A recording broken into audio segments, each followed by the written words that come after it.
ಪರಿಶುದ್ಧನು ಪರಿಶುದ್ಧನು ಸರ್ವೋನ್ನತನಾಗಿರುವಂತ ದೇವ, ನಿಮಗೆ ಸ್ತೋತ್ರ ಸ್ವಾಮಿ, ಸ್ತೋತ್ರ ಕರ್ತನೆ. ಇಷ್ಟರವರೆಗೆ ಸ್ವಾಮಿ ನನ್ನ ಮಕ್ಕಳಾಗಿರುವಂತ ನಾವು ದೇವ ನಿಮ್ಮನ್ನು ಸ್ತುತಿಸಿ ನಿಮ್ಮನ್ನು ಕೊಂಡಾಡಿದ್ದೇವೆ. ಈ ಸಮಯದಲ್ಲಿ ಸ್ವಾಮಿ ನಿಮ್ಮ ವಾಕ್ಯವನ್ನು ಕೇಳುವಂತ ಸಮಯವನ್ನ ಅವಕಾಶವನ್ನು ಕೊಟ್ಟಿದ್ದಕ್ಕಾಗಿ ಸ್ತೋತ್ರ ದೇವ. ಕೇಳುತ್ತಿರುವಂತ ನಾವು ದೇವ ಪರಿಶುದ್ಧಾತ್ಮನ ಸಹಾಯದೊಂದಿಗೆ ನಿಮ್ಮ ವಾಕ್ಯವನ್ನು ಕೇಳಿ ಮರೆಯದಂತೆ ಪ್ರತಿಯೊಂದು ವಾಕ್ಯವನ್ನ ಅರ್ಥ ಮಾಡಿಕೊಂಡು ಭಯ ಭಕ್ತಿಯಲ್ಲಿ ಜೀವಿಸುವಂತೆ ನಿಮ್ಮ ಕೃಪೆ ಪರಿಶುದ್ಧಾತ್ಮನ ಸಹಾಯವನ್ನು ಕೊಟ್ಟು ನಮ್ಮೆಲ್ಲರನ್ನ ಮುಂದಕ್ಕೆ ನಡೆಯಿಸಿರೆಂದು ನಮ್ಮ ಪ್ರಭು ನಮ್ಮ ರಕ್ಷಕನೂ ಆಗಿರುವಂತ ಯೇಸು ಪರಿಶುದ್ಧ ನಾಮದಲ್ಲಿ ಪ್ರಾರ್ಥಿಸುವೆನು ತಂದೆಯೇ, ಆಮೇನ್. ಪ್ರೀತಿಯ ನನ್ನ ಸಹೋದರ ಸಹೋದರಿಯರೇ, ದೇವರ ಕೃಪೆಯಿಂದಲೂ ದೇವರ ಕರುಣೆಯಿಂದಲೂ ದೇವರ ವಾಕ್ಯವನ್ನು ಕೇಳುವಂತ ಅವಕಾಶವನ್ನ ದೇವರ ಕೃಪೆಯಿಂದ ನಾವೆಲ್ಲರೂ ತಂದುಕೊಂಡಿದ್ದೀವಿ. ಆದ್ದರಿಂದ ಈ ಒಂದು ಸಮಯವನ್ನ, ಈ ಒಂದು ಅವಕಾಶವನ್ನ ಯಾರು ಕಳ್ಕೊಳ್ಬಾರದು.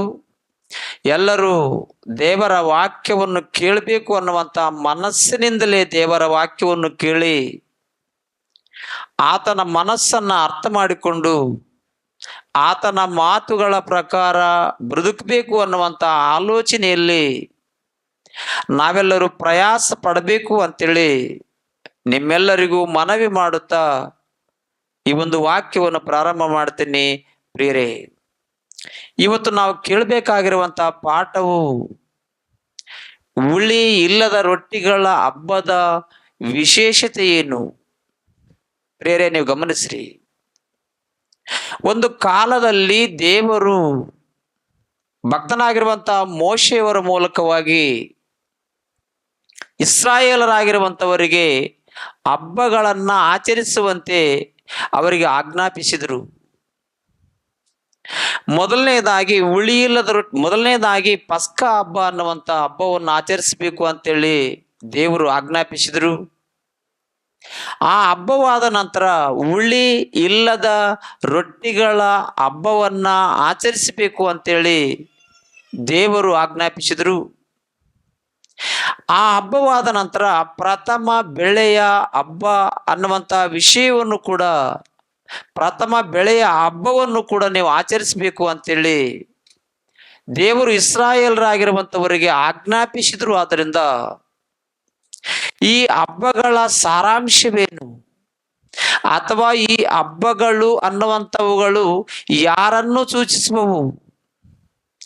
ದೇವರು ಒಂದು ಕಾಲದಲ್ಲಿ ಇಸ್ರಾಯೇಲರಾಗಿರುವಂತವರಿಗೆ ಈ ಹಬ್ಬಗಳನ್ನ ಮಾಡಬೇಕು ಅಂತೇಳಿ ಯಾಕೆ ಅವರಿಗೆ ಆಜ್ಞಾಪಿಸಿದನು ಅನ್ನುವಂತ ವಿಷಯವನ್ನು ಕೂಡ ನಾವು ಆಲೋಚನೆ ಮಾಡ್ತಾ ಬಂದ್ರೆ ಒಂದು ಮಹತ್ತರವಾಗಿರುವಂತಹ ವಿಷಯವನ್ನು ನಾವು ಅರ್ಥ ಮಾಡ್ಕೊಳ್ತೀವಿ. ಈ ಲೋಕದಲ್ಲಿ ಯಾರೊಬ್ಬರು ಆಲೋಚನೆ ಮಾಡದೇ ಇರುವಂತ ಮಹತ್ತರವಾಗಿರುವಂತಹ ವಿಷಯವನ್ನು ನಾವು ಆಲೋಚನೆ ಮಾಡ್ತಿದ್ದೀವಿ.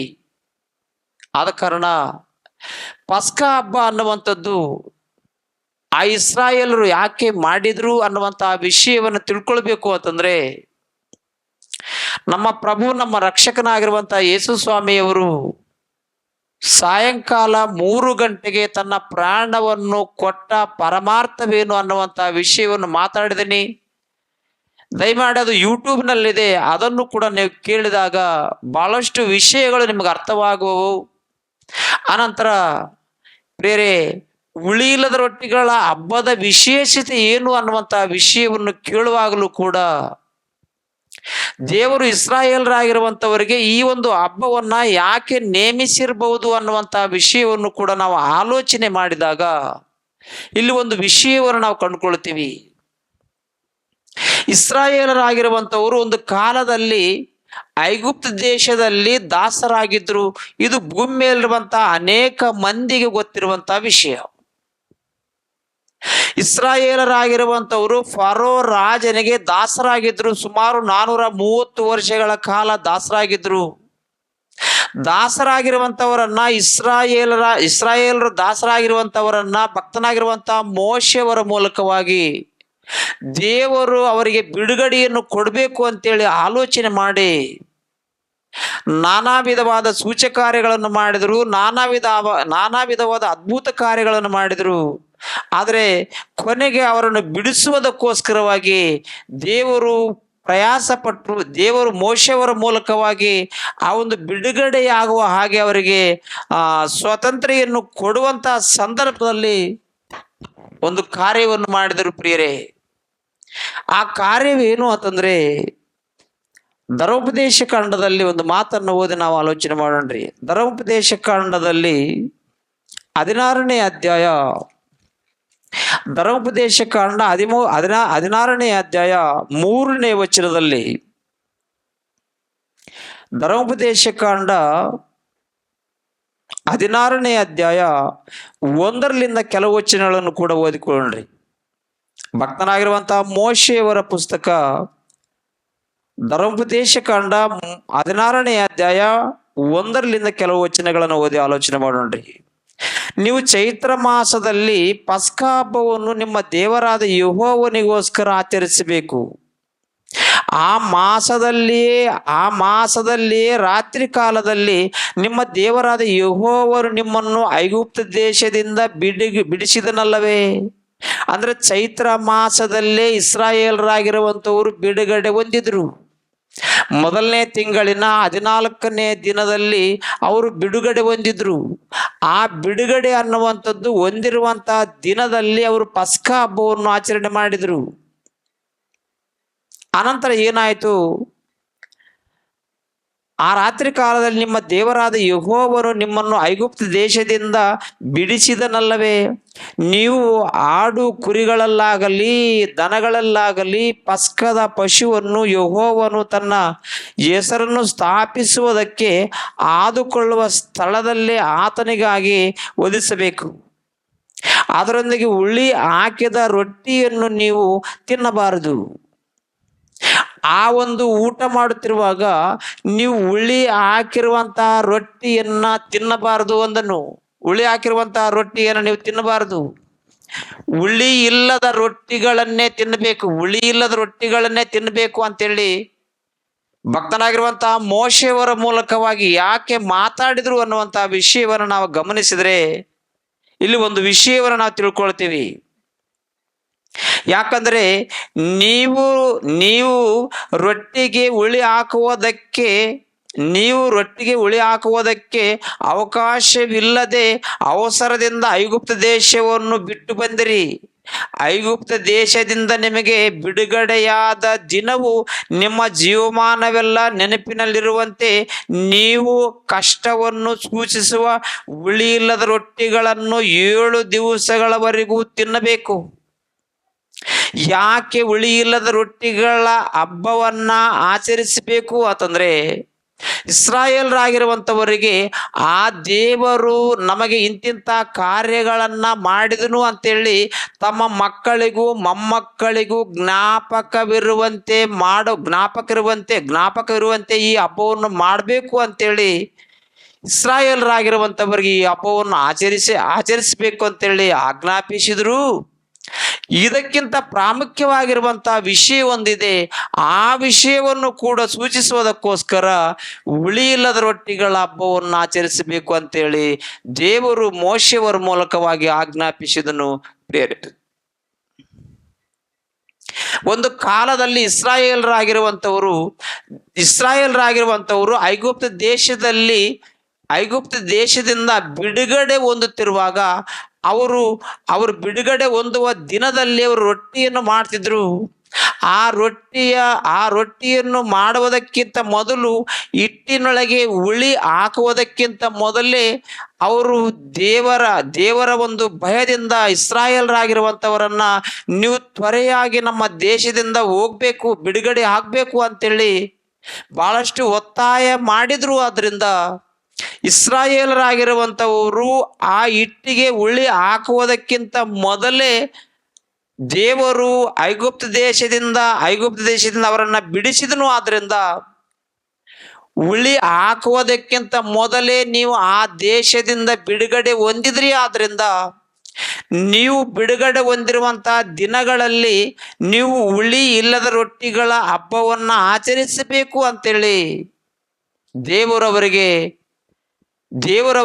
ಆಜ್ಞಾಪಿಸಿರುವಂತ ಆಜ್ಞೆಯನ್ನ ಪ್ರತಿ ವರ್ಷ ಅವರು ಮಾಡಿದ್ರು. ಒಂದು ಪಸ್ಕಾ ಹಬ್ಬ, ಇನ್ನೊಂದು ಹುಳಿ ಇಲ್ಲದ ರೊಟ್ಟಿಗಳ ಹಬ್ಬವನ್ನು ಕೂಡ ಅವರು ಆಚರಿಸುತ್ತಾ ಬಂದ್ರು. ಯಾಜಕ ಕಾಂಡದಲ್ಲಿ ಕೂಡ ಒಂದು ಮಾತನ್ನು ನಾವು ಆಲೋಚನೆ ಮಾಡೋಣ್ರಿ. ಭಕ್ತನಾಗಿರುವಂತ ಮೋಶೆಯವರ ಪುಸ್ತಕ 23ನೇ ಅಧ್ಯಾಯ, ಯಾಜಕ ಕಾಂಡ 23ನೇ ಅಧ್ಯಾಯ 6ನೇ ವಚನದಲ್ಲಿ, 23ನೇ ಅಧ್ಯಾಯ 6ನೇ ವಚನದಲ್ಲಿ, ಯಾಜಕ ಕಾಂಡ 23ನೇ ಅಧ್ಯಾಯ 6ನೇ ವಚನದಲ್ಲಿ ಒಂದು ಮಾತನ್ನ ಆಲೋಚನೆ ಮಾಡೋಣ್ರಿ. ಅದೇ ತಿಂಗಳಿನ 15ನೇ ದಿನದಲ್ಲಿ ಹುಳಿಯಿಲ್ಲದ ರೊಟ್ಟಿಗಳನ್ನು ತಿನ್ನಬೇಕಾದ ಜಾತ್ರೆಯನ್ನು ಯೆಹೋವನಿಗೋಸ್ಕರ ಆಚರಿಸಬೇಕು. ಹುಳಿ ಇಲ್ಲದ ರೊಟ್ಟಿಗಳ ಹಬ್ಬವನ್ನ ಆಚರಿಸಬೇಕು ಅಂತೇಳಿ ದೇವರು ಇಸ್ರಾಯೇಲರಾಗಿರುವಂಥವರಿಗೆ ಆಜ್ಞಾಪಿಸಿರುವಂತಹ ಆಜ್ಞೆಯನ್ನ ಅವರು ಪ್ರತಿ ವರ್ಷವೂ ಮಾಡ್ತಾ ಬಂದರು.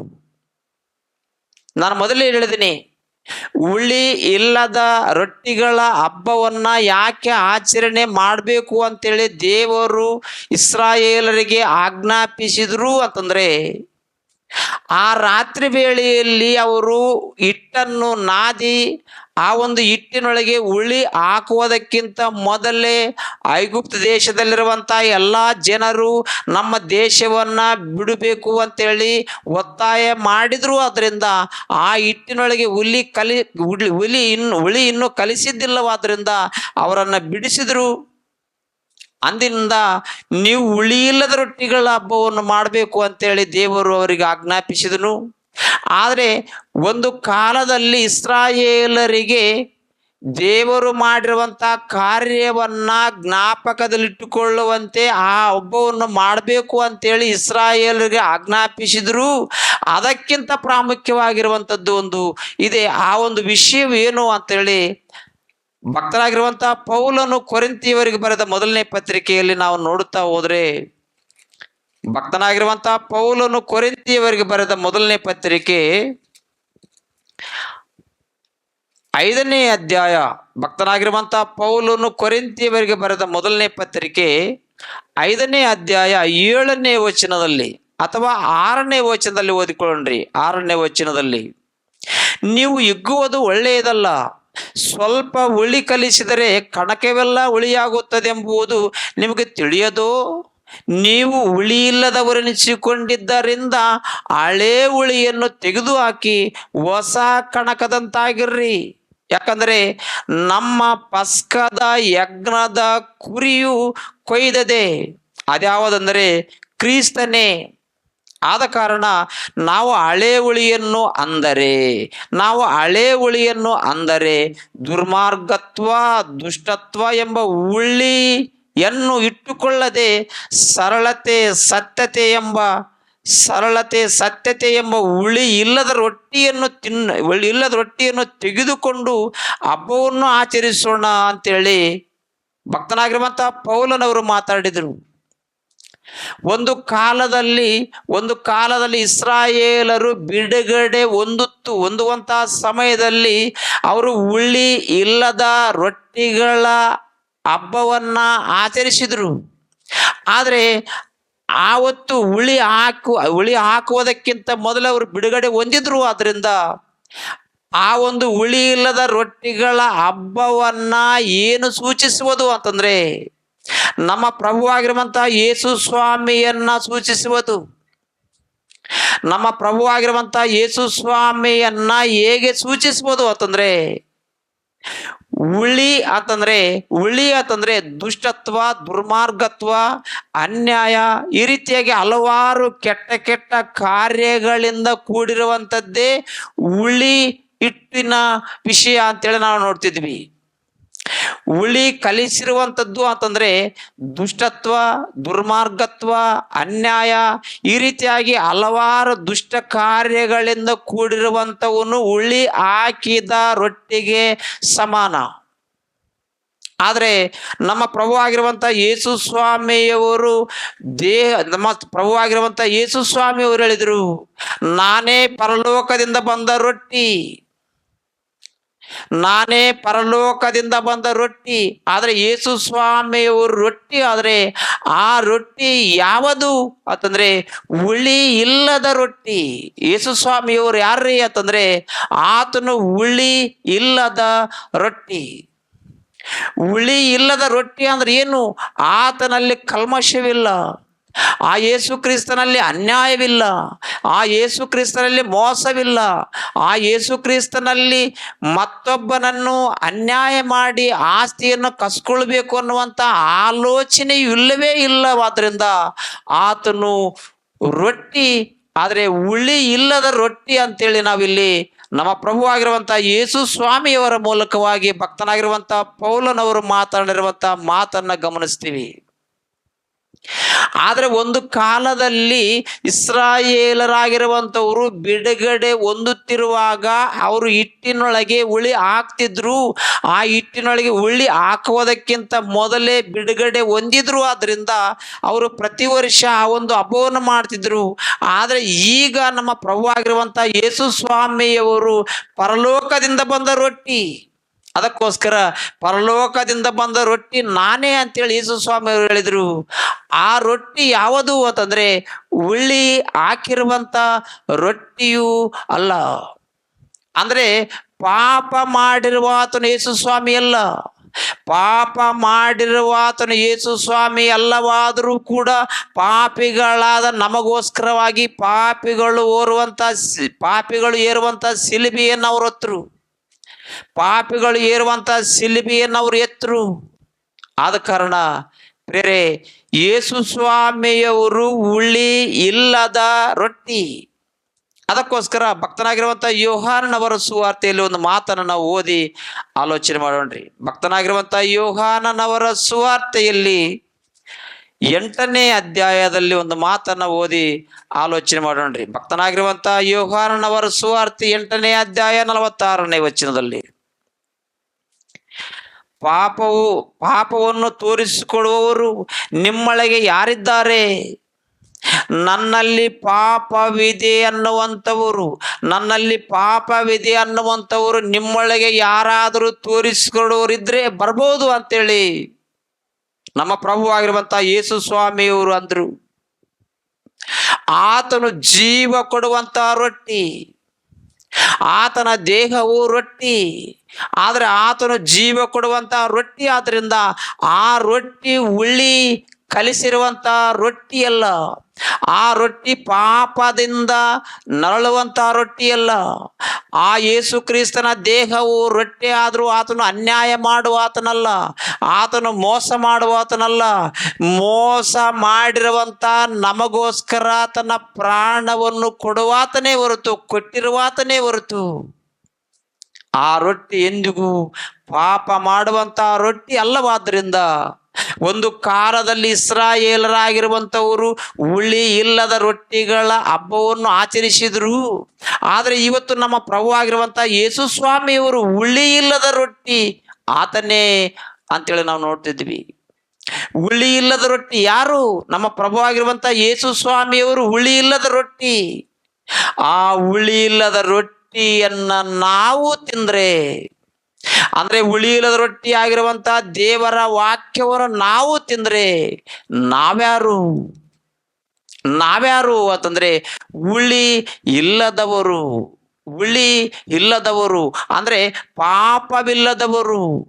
ಪಾಪ ಮಾಡಿದ್ರು ಕೂಡ ನಮ್ಮ ಪ್ರಭುವಾಗಿರುವಂತ ಯೇಸು ಸ್ವಾಮಿಯವರ ಮೂಲಕವಾಗಿ ನಮ್ಮ ಪಾಪಗಳನ್ನ ಪರಿಹಾರ ಮಾಡಿಕೊಳ್ಳುತ್ತೀವಿ. ಆದ್ರಿಂದ ನಾವು ಯಾರು ಅಂತಂದ್ರೆ ಹುಳಿ ಇಲ್ಲದವರಾಗ್ತೀವಿ. ಹಳೆ ಹುಳಿಯನ್ನು ತೆಗೆದು ಹಾಕಿ ಹೊಸ ಕಣಕದಂತಾಗ್ತೀವಿ. ನಾವು ಕೂಡ ರೊಟ್ಟಿ. ಯೇಸು ಸ್ವಾಮಿಯವರು ರೊಟ್ಟಿ ಆದರೆ ಆತನ ನಂಬಿರುವಂತ ನಾವ್ಯಾರು? ರೊಟ್ಟಿ. ಆದರೆ ಹುಳಿ ಇಲ್ಲದ ರೊಟ್ಟಿ ಆಗಬೇಕು ಅಂತಂದ್ರೆ ನಾವೇನ್ ಮಾಡ್ಬೇಕು? ಯೇಸು ಸ್ವಾಮಿಯವರು ಹುಳಿ ಇಲ್ಲದ ರೊಟ್ಟಿ, ಆತನ ವಾಕ್ಯವನ್ನು ತಿಂದು ಆತನ ವಾಕ್ಯದ ಪ್ರಕಾರ ಬದುಕಿದರೆ ನಾವು ಯಾರು ಅಂತಂದ್ರೆ ದೇವರ ಮೂಲಕವಾಗಿ ನಾವು ನೀತಿವಂತರಾಗುವುದಕ್ಕೆ ಸಾಧ್ಯವೋ. ಅದರಿಂದ ದಯಮಾಡಿ ನೀವು ಆಲೋಚನೆ ಮಾಡ್ರಿ. ದೇವರ ವಾಕ್ಯದ ಮೂಲಕವಾಗಿ ನಾವು ನೀತಿವಂತರು ಅನಿಸಿಕೊಳ್ಳುವುದಕ್ಕೆ ಸಾಧ್ಯವಾದ್ದರಿಂದ ಆದ ಕಾರಣ ನಿಜವಾದ ರೊಟ್ಟಿ ಯೇಸು ಸ್ವಾಮಿ, ಆತನು ಹುಳಿ ಇಲ್ಲದ ರೊಟ್ಟಿ. ನಾವ್ಯಾರು? ಆತನ ಮಾತುಗಳ ಪ್ರಕಾರ ಬ್ರತಿಕಿದರೆ ನಾವು ಕೂಡ ಹುಳಿ ಇಲ್ಲದ ರೊಟ್ಟಿಗಳು, ಹುಳಿ ಇಲ್ಲದ ರೊಟ್ಟಿ ಹಾಗೆ ನಾವು ಈ ಲೋಕದಲ್ಲಿ ಜೀವಿಸಿದರೆ ದೇವರು ನಮ್ಮನ್ನು ಪ್ರೀತಿಸುವನು. ನಮ್ಮ ಮೂಲಕವೂ ಕೂಡ ಇನ್ನೂ ಅನೇಕ ಮಂದಿ ಹುಳಿ ಇಲ್ಲದ ರೊಟ್ಟಿಗಳಾಗುವ ಹಾಗೆ ದೇವರು ನಮ್ಮನ್ನು ಕೂಡ ಮಾಡುವನು. ಆದ ಕಾರಣ ಪ್ರಿಯರೇ, ಭಕ್ತನಾಗಿರುವಂಥ ಯಾಕೋಬನವರ ಪುಸ್ತಕದಲ್ಲಿ ಪತ್ರಿಕೆಯಲ್ಲಿ ಒಂದು ಮಾತನ್ನು ನಾವು ಆಲೋಚನೆ ಮಾಡೋಣ್ರಿ.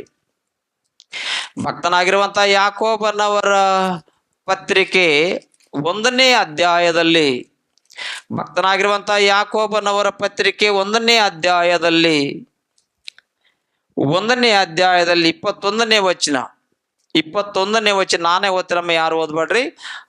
21ನೇ ವಚನದಲ್ಲಿ, ಆದ ಕಾರಣ ಎಲ್ಲ ನೀಚತನವನ್ನು ಎಲ್ಲ ದುಷ್ಟತನವನ್ನು ತೆಗೆದು ಹಾಕಿ ಮನಸ್ಸಿನೊಳಗೆ ಬೇರೂರಿರುವ ವಾಕ್ಯಕ್ಕೆ ನಮ್ರತೆಯಿಂದಿಡಗೊಡಿರಿ.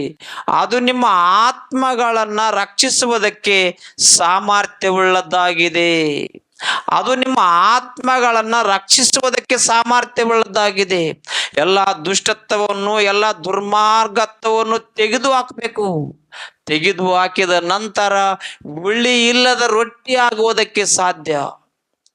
ಮತ್ತಾಯನವರ ಸುವಾರ್ತೆಯಲ್ಲಿ 16ನೇ ಅಧ್ಯಾಯ, ಮತ್ತಾಯನವರ ಸುವಾರ್ತೆ 16ನೇ ಅಧ್ಯಾಯ 5ನೇ ವಚನದಲ್ಲಿ, ಮತ್ತಾಯನವರ ಸುವಾರ್ತೆ 16ನೇ ಅಧ್ಯಾಯ 5ನೇ ವಚನದಲ್ಲಿ, ಶಿಷ್ಯರು ರೊಟ್ಟಿ ಬುದ್ಧಿ ಕಟ್ಟಿಕೊಳ್ಳುವುದನ್ನು ಮರೆತು ಆಚೆ ದಡಕ್ಕೆ ಬಂದಾಗ ಯೇಸು ಅವರಿಗೆ ಎಚ್ಚರಿಕೆ, ಫರಿಸಾಯರ ಮತ್ತು ಸದ್ದುಕಾಯರ ಹುಳಿ ಹಿಟ್ಟಿನ ವಿಷಯದಲ್ಲಿ ಜಾಗರೂಕರಾಗಿರ್ರಿ ಎಂದು ಹೇಳಲು, ಅವರು ನಾವು ರೊಟ್ಟಿ ಬುದ್ಧಿ ಕಟ್ಟಿಕೊಳ್ಳದೆ ಬಂದಿವೆಲ್ಲ ಎಂದು ತಮ್ಮೊಳಗೆ ಮಾತಾಡಿಕೊಳ್ಳುತ್ತಿದ್ರು.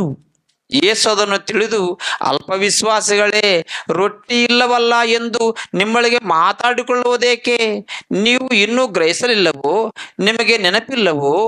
ಆ 5 ರೊಟ್ಟಿಗಳನ್ನು 5,000 ಜನರಿಗೆ ಹಂಚಿದಾಗ ಎಷ್ಟು ಪುಟ್ಟಿ ತುಂಬಿಟ್ಟಿರಿ? ಇಲ್ಲವೇ ಆ 7 ರೊಟ್ಟಿಗಳನ್ನು 4,000 ಜನರಿಗೆ ಹಂಚಿದಾಗ ಎಷ್ಟು ಏಡಿಗೆ ತುಂಬಿಟ್ಟಿರಿ? ನಾನು ರೊಟ್ಟಿಯನ್ನು ಕುರಿತು ಮಾತಾಡಲಿಲ್ಲವೆಂಬುದು ನಿಮಗೆ ತಿಳಿಯದೇ ಇರುವುದು ಹೇಗೆ? ಎಚ್ಚರಿಕೆ, ಫರಿಸಾಯರ ಮತ್ತು ಸದ್ದುಕಾಯರ ಹುಳಿ ಹಿಟ್ಟಿನ ವಿಷಯದಲ್ಲಿ ಜಾಗರೂಕರಾಗಿರ್ರಿ ಎಂದನು. ಫರಿಸಾಯರಾಗಿರುವಂಥವರು, ಸದ್ದುಕಾಯರಾಗಿರುವಂಥವರು, ಅವರು ಹೊರಗೆ ನೀತಿವಂತರಾಗಿ ಕಾಣಿಸುವರು, ಹೊರಗೆ ನಾವು ದೇವರ ವಾಕ್ಯವನ್ನು ಹೇಳುವಂಥವರು ಆಗಿ ಕಾಣಿಸುವರು, ಆದರೆ ಒಳಗೆ ಅನ್ಯಾಯ, ದುಷ್ಟತ್ವ, ದುರ್ಮಾರ್ಗಗಳಿಂದ ಕೂಡಿದವರು. ಆದ್ದರಿಂದ ಅವರು ಹುಳಿ ಹಿಟ್ಟಿಗೆ ಸಮಾನ, ಅವರು ಹುಳಿ ಹಿಟ್ಟಿನ ರೊಟ್ಟಿಗೆ ಸಮಾನ ಎಂದು ಫರಿಸಾಯರಾಗಿರುವಂಥವರ ವಿಷಯವಾಗಿ ನಮ್ಮ ಪ್ರಭುವಾಗಿರುವಂಥ ಯೇಸು ಸ್ವಾಮಿಯವರು ಮಾತಾಡಿದರು. ಹುಳಿ ಹಿಟ್ಟಿಗೆ ಸಮಾನ ಯಾರು? ಹುಳಿ ಹಿಟ್ಟಿನ ರೊಟ್ಟಿಗೆ ಸಮಾನರು ಯಾರು ಅಂತಂದ್ರೆ ಫರಿಸಾಯರಾಗಿರುವಂಥವರು, ಸದ್ದುಕಾಯರಾಗಿರುವಂಥವರು. ಆದರೆ ನಮ್ಮ ಪ್ರಭುವಾಗಿರುವಂಥ ಯೇಸು ಸ್ವಾಮಿಯವರು ಹುಳಿ ಇಲ್ಲದ ರೊಟ್ಟಿ, ಹುಳಿ ಇಲ್ಲದ ರೊಟ್ಟಿಯಾಗಿರುವಂಥ ಯೇಸು ಸ್ವಾಮಿಯವರ ಮೂಲಕವಾಗಿ ಬಂದಿರುವಂಥ ವಾಕ್ಯವನ್ನು ನಾವು ತಿಂದರೆ ನಾವು ಹುಳಿ ಇಲ್ಲದವರೆನಿಸಿಕೊಳ್ಳುವುದಕ್ಕೆ ಸಾಧ್ಯವಾಗುವುದು ಪ್ರಿಯರೇ. ಆದ ಕಾರಣ ಹುಳಿ ಇಲ್ಲದ ರೊಟ್ಟಿಗಳ ಹಬ್ಬದ ವಿಶೇಷತೆ ಏನು ಅಂತಂದ್ರೆ, ಒಂದು ಕಾಲದಲ್ಲಿ ಹುಳಿ ಹಿಟ್ಟಿಗೆ ಹಾಕುವುದಕ್ಕಿಂತ ಮೊದಲು ಅವರು ಬಿಡುಗಡೆ ಹೊಂದಿದ್ರು. ಆದರೆ ನಮ್ಮ ಪ್ರಭುವಾಗಿರುವಂಥ ಯೇಸು ಸ್ವಾಮಿಯವರ ಮೂಲಕವಾಗಿ ಆತನೇ ಹುಳಿ ಇಲ್ಲದ ರೊಟ್ಟಿ. ಆದರೆ ಆ ಯೇಸು ಸ್ವಾಮಿಯವರ ಹುಳಿ ಇಲ್ಲದ ರೊಟ್ಟಿಯ ಮೂಲಕವಾಗಿ ನಮಗೇನಾಗುವುದು ಅಂತಂದ್ರೆ, ನಮಗೆ ಬಿಡುಗಡೆಯಾಗುವುದು. ಆ ಬಿಡುಗಡೆಯ ಮಾತನ್ನು ಒಂದು ಸಲ ನಾವು ನೋಡಿ ಆಲೋಚನೆ ಮಾಡೋಣ್ರಿ. ಯೋಹಾನನವರ ಸುವಾರ್ತೆಯಲ್ಲಿ, ಭಕ್ತನಾಗಿರುವಂತ ಯೋಹಾನನವರ ಸುವಾರ್ತೆ 8ನೇ ಅಧ್ಯಾಯದಲ್ಲಿ, ಭಕ್ತನಾಗಿರುವಂತ ಯೋಹಾನನವರ ಸುವಾರ್ತೆ 8ನೇ ಅಧ್ಯಾಯದಲ್ಲಿ 32ನೇ ವಚನ, ಸತ್ಯವನ್ನು ತಿಳಿದುಕೊಳ್ಳಿರಿ ಮತ್ತು ಸತ್ಯವು ನಿಮ್ಮನ್ನು ಬಿಡುಗಡೆ ಮಾಡುವುದು ಎಂದು ಹೇಳಿದನು. ಅದಕ್ಕೆ ಅವರು, ನಾವು ಅಬ್ರಾಹ್ಮನ ಸಂತಾನದವರು, ನಾವು ಯಾರಿಗೂ ಎಂದೂ ದಾಸರಾಗಿಲ್ಲ, ನಿಮಗೆ ಬಿಡುಗಡೆಯಾಗುವುದೆಂದು ನೀನು ಹೇಳುವುದು ಹೇಗೆ ಅಂದರು. ಅದಕ್ಕೆ ಯೇಸು, ನಿಮಗೆ ನಿಜವಾಗಿ ಹೇಳುತ್ತೇನೆ, ಪಾಪ ಮಾಡುವವರೆಲ್ಲರೂ ಪಾಪಕ್ಕೆ ದಾಸರಾಗಿದ್ದಾರೆ. ದಾಸನು ಮನೆಯಲ್ಲಿ ಶಾಶ್ವತವಾಗಿ ಇರುವುದಿಲ್ಲ. ಪಾಪ ಮಾಡುವವರೆಲ್ಲರೂ ಪಾಪಕ್ಕೆ ದಾಸರು.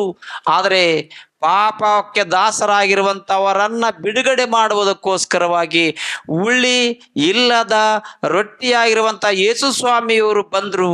ಆತನೇ ನಿಜವಾದ ರೊಟ್ಟಿ. ಆ ರೊಟ್ಟಿಯನ್ನು ತಿಂದವನು ಪಾಪದಲ್ಲಿ ಸಾಯನು. ಆ ರೊಟ್ಟಿಯನ್ನು ತಿಂದವನು ಯಾವಾಗಲೂ ನಿತ್ಯ ಜೀವವನ್ನು ಹೊಂದುವನು. ಆ ರೊಟ್ಟಿ ಹುಳಿ ಇಲ್ಲದ ರೊಟ್ಟಿ. ಆ ಹುಳಿ ಇಲ್ಲದ ರೊಟ್ಟಿಯನ್ನು ತಿಂದಿರುವಂಥ ನಾವು ಕೂಡ ಹುಳಿ ಇಲ್ಲದವರಾಗುವುದಕ್ಕೆ ಸಾಧ್ಯ. ಆ ರೀತಿಯಾಗಿ ನಾವು ಹುಳಿ ಇಲ್ಲದವರನ್ನಿಸಿಕೊಂಡ್ರೇನೆ ಮತ್ತೊಬ್ಬರನ್ನು ಹುಳಿ ಇಲ್ಲದವರನ್ನಾಗಿ ಮಾಡುವುದಕ್ಕೆ ಸಾಧ್ಯ.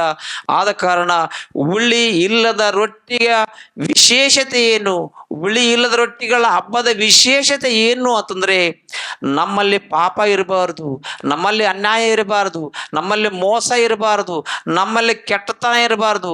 ನಮ್ಮಲ್ಲಿ ಎಲ್ಲ ರೀತಿಯಲ್ಲಿ ಕೆಟ್ಟ ಗುಣಗಳನ್ನು ನಾವು ತೆಗೆದು ಹಾಕಿ ಪರಿಶುದ್ಧನಾಗಿರುವಂಥ ಯೇಸು ಸ್ವಾಮಿಯವರ ಪಾದಗಳ ಮುಂದೆ ಬಿದ್ದು ನಮ್ಮ ಪಾಪಗಳನ್ನು ಕ್ಷಮಿಸಿಕೊಂಡು ನಾವು ನೀತಿವಂತರಾದಾಗ ನಾವು ದೇವರಿರುವಂಥ ಲೋಕವನ್ನು ಸೇರುವುದಕ್ಕೆ ಸಾಧ್ಯವು ಅನ್ನುವಂಥ ವಿಷಯವನ್ನು ಗಮನಿಸ್ರಿ ಪ್ರಿಯರೇ.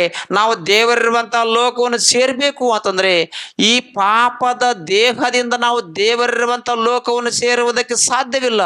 ಯಾಕಂತಂದ್ರೆ ನಮ್ಮ ಮಕ್ಕಳನ್ನು ನಾವು ಶಾಲೆಗೆ ಕಳಿಸ್ತೀವಿ. ನಮ್ಮ ಮಕ್ಕಳನ್ನು ನಾವು ಶಾಲೆಗೆ ಕಳಿಸಿದಾಗ ಅವರನ್ನು ಸ್ನಾನ ಮಾಡಿಸ್ತೀವಿ, ಅವರಿಗೆ ನಾವು ಪೌಡರ್ ಹಚ್ತೀವಿ, ಸುಣ್ಣ ಹಚ್ತೀವಿ, ಅವರಿಗೆ ಸಾಕ್ಷಿ ಹಾಕ್ತೀವಿ, ಬೂಟ್ ಹಾಕ್ತೀವಿ, ಬಟ್ಟೆಗಳನ್ನ ಹಾಕ್ತೀವಿ. ಅನಂತರ ಅವರಿಗೆ ಒಂದು ಮುದ್ದು ಕೊಟ್ಟು ನಾವು ಶಾಲೆಗೆ ಬಿಡ್ತೀವಿ. ಆ ಮಕ್ಕಳು ಶಾಲೆಯಿಂದ ತಿರುಗಿ ಮನೆಗೆ ಬರುವಾಗ ಮೈಯಲ್ಲೆಲ್ಲ ಗಜ್ಜಲು, ಬಟ್ಟೆಯಲ್ಲೆಲ್ಲ ಗಜ್ಜಲು, ಸಾಕ್ಷಿಯೆಲ್ಲ ಗಜ್ಜಲು ಆಗಿ ಒಂದು ವೇಳೆ ನಮ್ಮ ಮನೆಗೆ ಅವರು ಬಂದರು ಅಂದ್ಕೊಳ್ರಿ ಪ್ರಿಯರೇ, ನಾವು ಅವರನ್ನು ಸಡನ್ ಆಗಿ ನಮ್ಮ ಮನೆಯೊಳಗೆ ಅವರನ್ನು ಸೇರಿಸ್ಕೊಳ್ತೀವಿ ನಮ್ಮ ಅಂದರೆ ಸೇರಿಸ್ಕೊಳ್ಳಂಗಿಲ್ಲ. ಕಾರಣ ಏನು ಅಂತಂದ್ರೆ, ಒಂದು ವೇಳೆ ಡೈರೆಕ್ಟರ್ ಆಗಿ ಅವರು ಗಜ್ಜಲು ಬಟ್ಟೆಗಳಿಂದಲೂ ಗಜ್ಜಲು ಬೂಟುಗಳಿಂದಲೂ ನಮ್ಮ ಮನೆಯೊಳಗೆ ಡೈರೆಕ್ಟರ್ ಆಗಿ ಬಂದ್ರೆ ಆ ಮನೆಯಲ್ಲೆಲ್ಲ ಗಜ್ಜಲಾಗುವುದು. ಆದ್ರಿಂದ ಅವರನ್ನು ಅಲ್ಲೇ ನಿಂದ್ರು ಅಂತೇಳಿ ಅಲ್ಲೇ ನಿಂದ್ರಿಸಿ ಅವರನ್ನ ಬೂಟುಗಳು ಬಿಸ್ತೀವಿ, ಸಾಕ್ಷಿಗಳು ಬಿಸ್ತೀವಿ, ಬಟ್ಟೆಗಳನ್ನು ಬಿಸ್ತೀವಿ. ಈ ರೀತಿಯಾಗಿ ಬಿಚ್ಚಿ ಅವರನ್ನು ಸ್ನಾನ ಮಾಡಿಸಿದ ನಂತರವೇ ನಾವು ಮನೆಯೊಳಗೆ ಕರ್ಕೊಂಡು ಬರ್ತೀವಿ. ಆದರೆ ನಮ್ಮ ಮನೆಯೊಳಗೆ ಬಂದರೆ ಆ ಹೊಲಸು ಬಟ್ಟೆಗಳಿಂದ ಮನೆಯಲ್ಲೆಲ್ಲ ಹೊಲಸಾಗುವುದರಿಂದ ಅವರನ್ನು ನಾವು ತುಳಿತೀವಿ. ಆದ್ದರಿಂದ ತುಳಿದವರನ್ನ ಮನೆಯೊಳಗೆ ಸೇರಿಸಿಕೊಳ್ತೀವಿ. ಆದರೆ ದೇವರಿರುವಂಥ ಲೋಕವನ್ನು ನಾವು ಸೇರಬೇಕು ಅಂದರೆ ಹುಳಿ ಇಲ್ಲದವರಾಗಿರಬೇಕು, ಅಂದರೆ ಪಾಪವಿಲ್ಲದವರಾಗಿರಬೇಕು. ಪಾಪವಿಲ್ಲದವರಾದ್ರೇನೆ ನಾವು ದೇವರಿರುವಂಥ ಲೋಕವನ್ನು ಸೇರುವುದಕ್ಕೆ ಸಾಧ್ಯ. ಆದ ಕಾರಣ ನಾವು ಆ ದೇವರಿರುವಂಥ ಲೋಕವನ್ನು ಸೇರಬೇಕು ಅನ್ನುವಂಥ ಪ್ರಯಾಸದಲ್ಲಿ ನಾವೆಲ್ಲರೂ ಬದುಕಬೇಕು ಎಂದು ನಿಮ್ಮೆಲ್ಲರಿಗೂ ಮನವಿ ಮಾಡುತ್ತಾ ಈ ವಾಕ್ಯವನ್ನು ಮುಗಿಸ್ತೀನಿ. ಪ್ರಾರ್ಥನೆ ಮಾಡಿಕೊಳ್ಳ್ರಿ. ಪರಿಶುದ್ಧನಾದ ದೇವ, ನಿಮಗೆ ಸ್ತೋತ್ರ ಸ್ವಾಮಿ, ಸ್ತೋತ್ರ ದೇವ.